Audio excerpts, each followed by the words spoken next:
Today we're going to start with the Norvise, and if you're not familiar at all with the Norvise, it's a great vise, especially for patterns like this that require some rotary motion.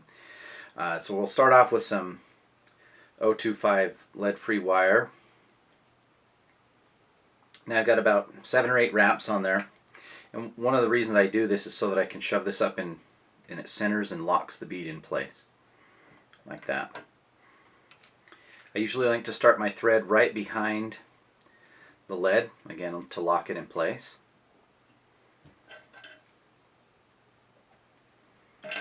Now one of the things, if you've not ever used the Norvise before, it has these automatic bobbins, so they do auto retracting. And the other nice thing is I like to dress my hooks because of the lead. I want to cover that up, so you can actually just do that really quickly here, just keeping your thread in close all the way down to the end, and did that in a fraction of the time it would take me normally. The tail is going to be some Chartreuse Arctic Fox, clump about like that. I usually like to pluck out some of the guard hairs,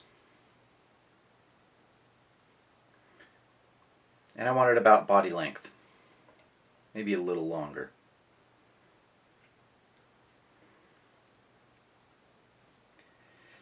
Now I want that tie-in point to be right above the barb, and now I'm going to get 3 pieces of Crystal Flash, and I'm just going to lay that in right on top to the tail length.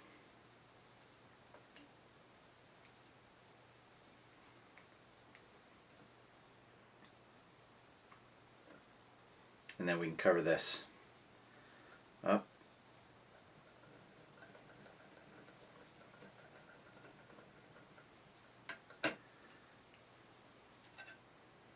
And I can trim off the excess there.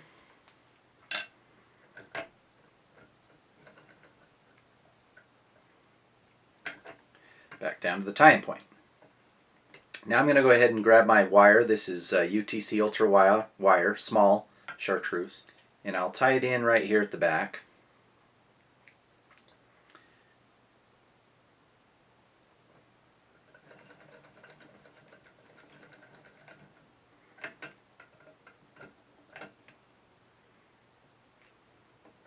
I always just like to tie it in the full body length. It gives it the nice even taper.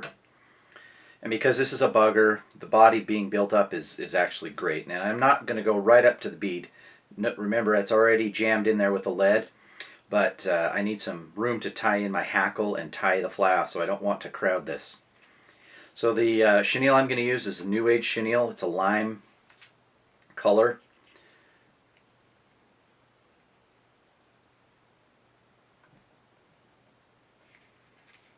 Now just tie that in there and work my thread to the front.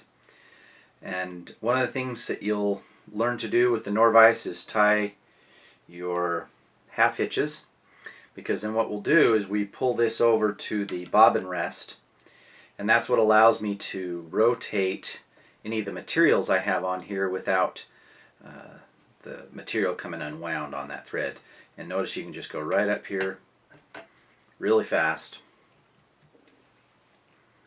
and tie that material off. And then I'm going to go ahead and clip. I'm going to take some saddle hackle, and what I do is I clip the fibers here instead of stripping them off. That gives you some teeth.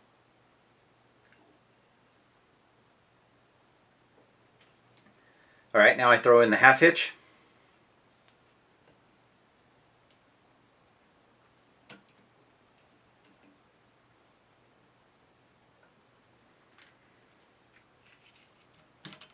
Okay, once my half hitch is in, I'm going to take my hackle is tied with the concave, so it's concave down, and I'm going to grab my hackle pliers, and this is just because my fingers sometimes slip.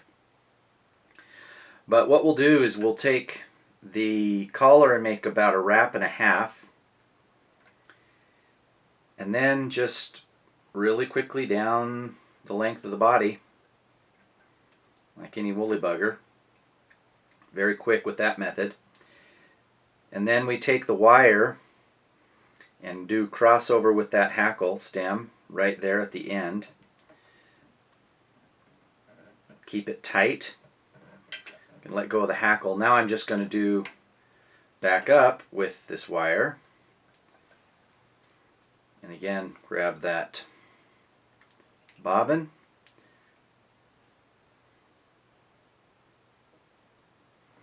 Kind of snip my wire here before I whip finish. And I've got a little bit of hackle fiber to trim. That tag end. And then my tail, the last piece of the hackle.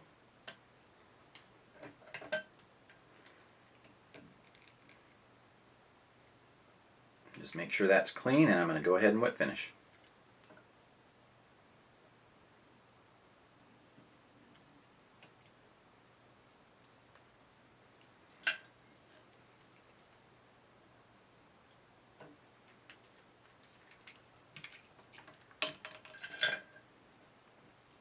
And that's our lemon lime bugger.